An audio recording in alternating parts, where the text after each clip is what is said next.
आज जहां कहीं भी देखिए, जहां भी प्रवचन हो रहा है, कथा हो रहा है, लोगों की भीड़ अधिक से अधिक लग रही है। क्या ऐसा सच में हो गया है कि आज लोग अधिक से अधिक संख्या में धार्मिक हो चले हैं? सभी लोग ईश्वर की तरफ उन्मुख हो चले हैं। क्या सभी ईश्वर को पाना चाहते हैं? जहां देखिए वहीं भीड़, धर्म के नाम पर भीड़।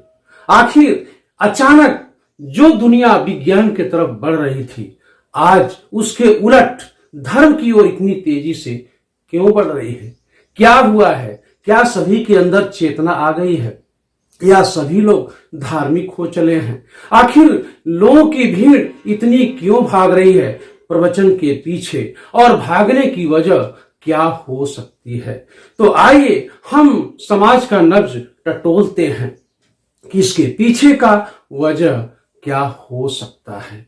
इसके पहले हम और भी बात करें, हम आपसे आग्रह करेंगे कि आप इस चैनल को सब्सक्राइब और जरूर कर लें और शेयर करना भी ना भूलें, ताकि जो भी बात बताई जाए उससे अन्य लोग भी अवगत हो सके, लाभान्वित हो सके। तो आइए आज हम जानते हैं ये जगह जगह जो प्रवचन चल रहा है, जो कथा वार्ता चल रहा है, उसमें लोगों की भीड़ इतनी क्यों बढ़ रही है। तो आइए इस भीड़ को हम दो भागों में सबसे पहले बांटते हैं। सच कहिए तो ईश्वर के जो भक्त हैं वो तीन तरह के होते हैं। पहला भक्त सुखी होता है, दूसरा भक्त दुखी होता है, और एक तीसरा भक्त भी है जो साधक होता है। इन प्रवचनों में जहां भी लोगों की भीड़ आप देख रहे हैं, वो अधिक से अधिक उन दुखी लोगों की भीड़ है जो बेरोजगार है, कहीं उसके लिए रोजगार के साधन ढूंढने से नहीं मिल रहे हैं। वो दुखी है, वह बीमार है, वह किसी न किसी बात से पीड़ित है, उसके परिवार में कलह है, वो अपने को सामंजस्य बैठा नहीं पा रहा है, परिवार में, समाज में उसके भीतर किसी न किसी बीच बात का तनाव है, कोई न कोई ऐसा वजह है जो उसे दुख पहुंचा रहा है। उसमें वो सुख तलाशने के लिए वह सहारा ले रहा है ईश्वर के उस भक्ति के तरफ अग्रसर होकर के, इसलिए वो किसी बाबा प्रवचनकर्ता के पीछे भाग रहा है कि उसे एक मंत्र मिल जाए, उसका रोजगार ठीक हो जाए, उसकी बीमारी ठीक हो जाए, उसके भीतर का जो तनाव है वह ठीक हो जाए और समान जीवन जी सके। तो अपने दुख को दूर करने के लिए एक दुखी भक्त ऐसे जगहों पे पहुंच रहे हैं और तलाश कर रहे हैं सुखी होने के उस मंत्र को, जो कोई भी उसे देख सके।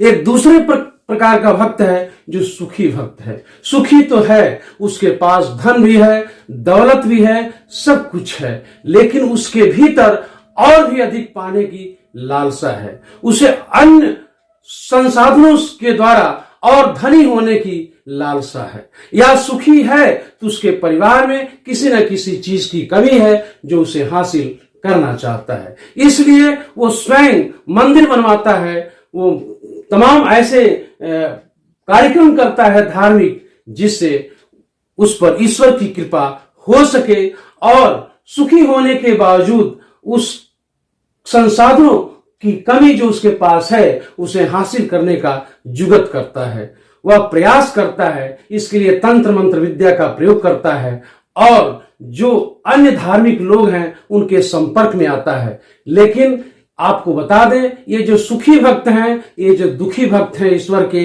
ये सुख की तलाश में और दुख को दूर करने के ही कोशिश में या धार्मिक दिखते हैं, सच में ये धार्मिक होते नहीं हैं। उन वस्तुओं के हासिल हो जाने पर, सुख के प्राप्त हो जाने पर, और जो उनका भौतिक लक्ष्य है उसे उसके प्राप्ति पर यह जो धर्म का मार्ग है उसको छोड़ देते हैं।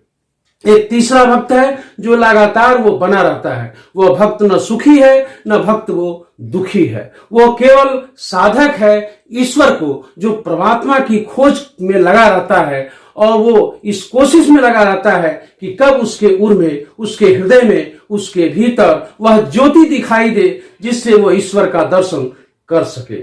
और वो अपने आत्मा को उस परमात्मा से जोड़ सके, उस प्रकाश को प्राप्त करके हमेशा के लिए उसमें विलीन हो सके। मीराबाई, सूरदास, कबीरदास, रामानंद जी, ये विवेकानंद, तमाम ऐसे महाप्रभु चैतन्य संतों का नाम हम ले सकते हैं जो साधक के रूप में ही जाने जाते हैं। आप देख सकते हैं कि ये जो साधक हैं, जो वास्तविक रूप से ईश्वर को पाना चाहते थे, ईश्वर की भक्ति में लगे रहते थे, आप मीराबाई का भी नाम ले सकते हैं। इस तरह के भक्त आपको बहुत ही कम मिलेंगे, या इस तरह के साधकों के फॉलोअर आप देखेंगे तो ढूंढने से भी कम मिलेंगे। लेकिन ये सुखी और दुखी भक्त इतने ज्यादा दिखाई देंगे जिनका उद्देश्य ईश्वर की प्राप्ति नहीं, अपने दुखों को दूर करना है, अपने उन संसाधनों को पाना है जो एन केन प्रगेन वो लगे रहते हैं और भीड़ के रूप में दिखाई देते हैं। तो आप स्वयं समझ सकते हैं ये भक्त के जो 3 रूप हैं, सुखी भक्त, दुखी भक्त और साधक भक्त, इसमें कौन सा भक्ति श्रेष्ठ